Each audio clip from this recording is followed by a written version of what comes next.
Good day, sir. These are the things that I have learned from the chapter 3 of the module. The lesson for chapter 3 is definite integral. An definite integral is the value of the indefinite integral at the upper limit minus its value at the lower limit.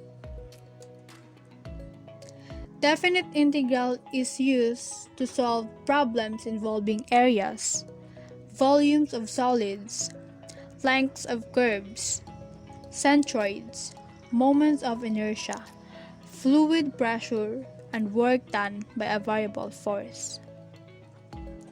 This is the equation of definite integral. This is read as the definite integral of f of x between the limits x equals a and x equals b, or it can also be read as the integral of f of x from a to b, where a is called the lower limits and b is called the upper limits. F of x is the antiderivative of the integral of f of x. For the lower limit a, the value of integral is f of a. For the lower limit b, the value of the integral is f of b. Hence, the value of the definite integral of f of x is the difference between f of b and f of a, or the change in the value of the integral f of x from x equals a to x equals b. To show how definite integration works, we have here an example. The definite integral of 2x plus x squared minus x cubed from 0 to 2. First, we have to integrate the function 2x plus x squared minus x cubed. Now we have here the indefinite integral of 2x plus x squared minus x cubed. To solve this, we need to distribute the integral sign first. So we now have the integral of 2x plus the integral of x squared minus the integral of x cubed. Next, put the constant to the left side of the integral sign. Now to integrate this, we have a rule.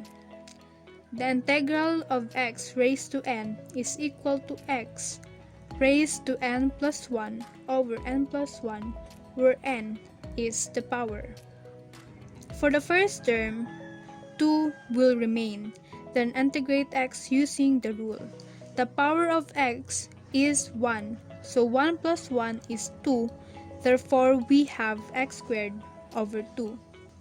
For the next term, we will use the same rule. The power of the second term is 2, so 2 plus 1 is 3. Therefore, we have x cubed over 3. Then copy the sign of the term.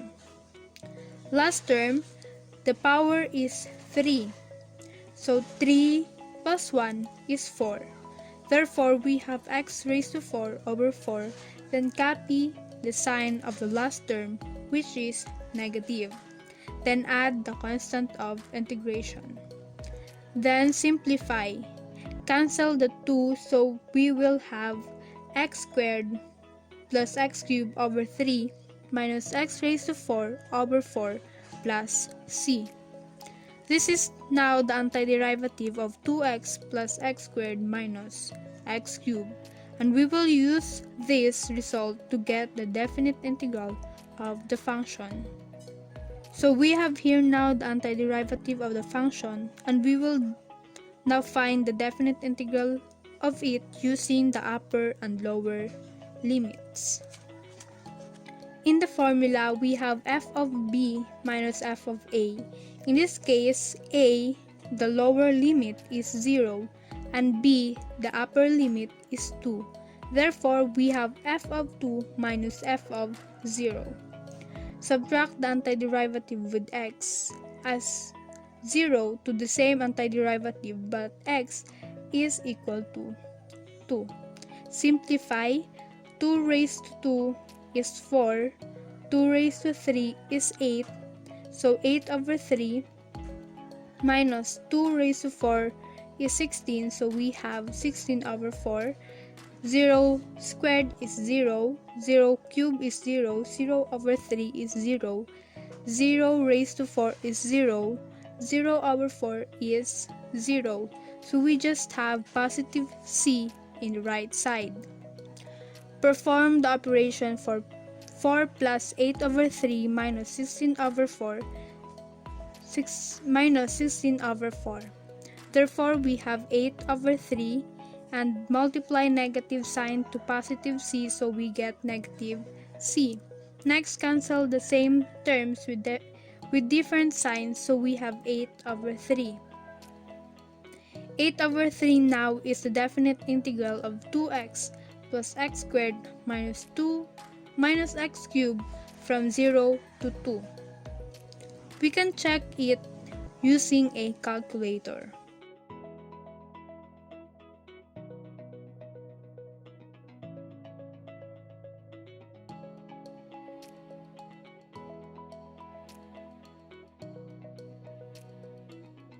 That's how we can find the definite integral of a function. An important note here is we can omit the constant of integration c because it will always be cancelled out. To further understood this, we have here the example number 2. Next, for example number 2, we have here a trigonometric function. The definite integral of sine 2x from 0 to pi over 2. In order to find the antiderivative of the function, we will use u substitution. So let u equals 2x. The derivative of 2x is 2, so we have du equals 2 dx. Then to find the value of dx, we will divide both sides to 2. Therefore, we have dx equals du over 2. Replace 2x with u and dx with du over 2. So we have sine du over 2. Next, put the constant to the left side of the integral sign. The constant that we have here is 1/2. As you can see, du over 2 is equivalent to du times 1/2. Now that the inside is simplified, we can now integrate this. We have a rule, the integral of sine u is equal to negative cosine u plus c. We can omit c and it will not affect our final answer. So we have now here 1/2 times negative cosine u, then our upper and lower limits. Perform the operation and substitute u with 2x. So therefore, we now have negative cosine 2x over 2 and the lower and upper limits. In this example, our a is still 0, while our b is pi over 2. Therefore, we have f of pi over 2 minus f of 0. Substitute 0 to x of negative cosine 2x over 2 and subtract it from negative cosine 2x over 2, but x is equal to pi over 2. We will use calculator here to evaluate the equation. Make sure that the calculator is in radian so that there will be no decimal as an answer. Cosine 2 times pi over 2 is negative 1, while cosine 2 times 0 is positive 1. Negative times negative 1/2 is positive 1/2. So we have 1/2 plus 1/2, which will result to 1. Therefore, the definite integral of sine 2x from 0 to pi over 2 is 1.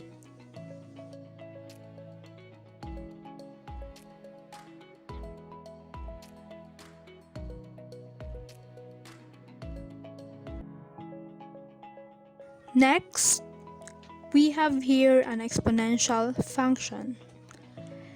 The definite integral of x e raised to x from 0 to 1. First, we need to integrate the function x e raised to x by using integration by parts. We have here the formula. The integral of u dv is equal to uv minus the integral of v du. Our u here is x and dv is e raised to x dx. Let u equals x, then du, which stands for the derivative of u, which value is x. The derivative of x is 1, therefore du is equal to dx. Our dv is e raised to x dx. We will integrate this to find the antiderivative, which will be the value of our v. We have a formula for this. The integral of e raised to u is equal to e raised to u plus c. Therefore, our v is still e raised to x and we can omit c. Let's plug in the values to the formula. Therefore, we have x e raised to x minus the integral of e raised to x dx. As we can see, there is still integral sign, so we just have to integrate the function inside. The integral of e raised to x is still e raised to x. Therefore, we have x times e raised to x minus e raised to x with the upper and lower limits. F of a here is f of 0, and we need to subtract it from f of b, which is f of 1. So we have 1 times e raised to 1 minus e raised to 1 minus 0 times e raised to 0 minus e raised to 0. It is understood that e has a power of 1. Next, we have e minus negative 1. It just became negative 1 because any number raised to 0 is equal to 1. Next, cancel e minus e because it will be equal to 0. Then multiply the negative sign to negative 1. Therefore, the definite integral of x e raised to x from 0 to 1 is equal to 1.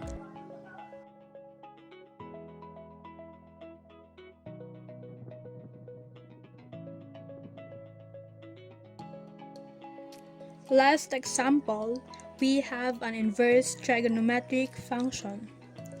The definite integral of 1 over 4 plus x squared from 0 to 1. This is an arctan function, so we will use first a u substitution. Let u squared equals x squared. Then find the square root of both sides to find the value of u, which is x. U equals x. Then du, the derivative of u, which value is x, is 1. So du equals dx. Let a squared equals 4. Then the square root of 4 is 2, so a is equal to 2. Replace x squared with u squared and 4 with a squared. To integrate this, we have a formula. The integral of 1 over a squared plus u squared is equal to 1 over a times arctan u over a plus c. Then we will omit c. Therefore, we have here 1 over a times arctan u over a, then the upper and lower limits. Now replace a with 2 and u with x from our substitution earlier. Our lower limit here is 0, so we have f of 0, while upper limit is 2, so we have f of 2. Subtract f of 0 to f of 2. 2 over 2 is 1, 0 over 2 is 0, so we have 1 half arctan 1 minus 1 half arctan 0. We will use a calculator here to simplify the equation and make sure the calculator is in radian so that there will be no decimal in our answer. Arctan 1 is equal to pi over 2, while arctan 0 is 0. 1 half times pi over 2 minus 1 half times 0 is pi over 8. Therefore, the definite integral of 1 over 4 plus x squared from 0 to 2 is pi over 8.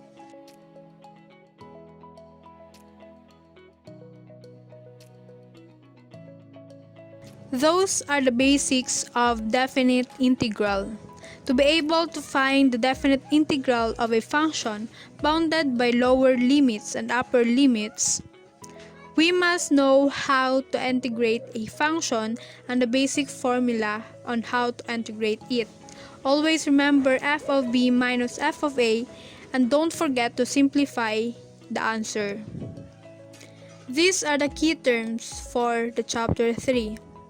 The formula here is read as the definite integral of f of x between the limits x equals a and x is equal to b, or it can also be read as the integral of f of x from a to b. F of a is the value of the integral for lower limit a. F of b is the value of the integral for upper limit b. F of x is the antiderivative of f of x. Always remember that the definite integral is the value of the indefinite integral at the upper limit minus its value at the lower limit. That's all, sir, for the chapter 3.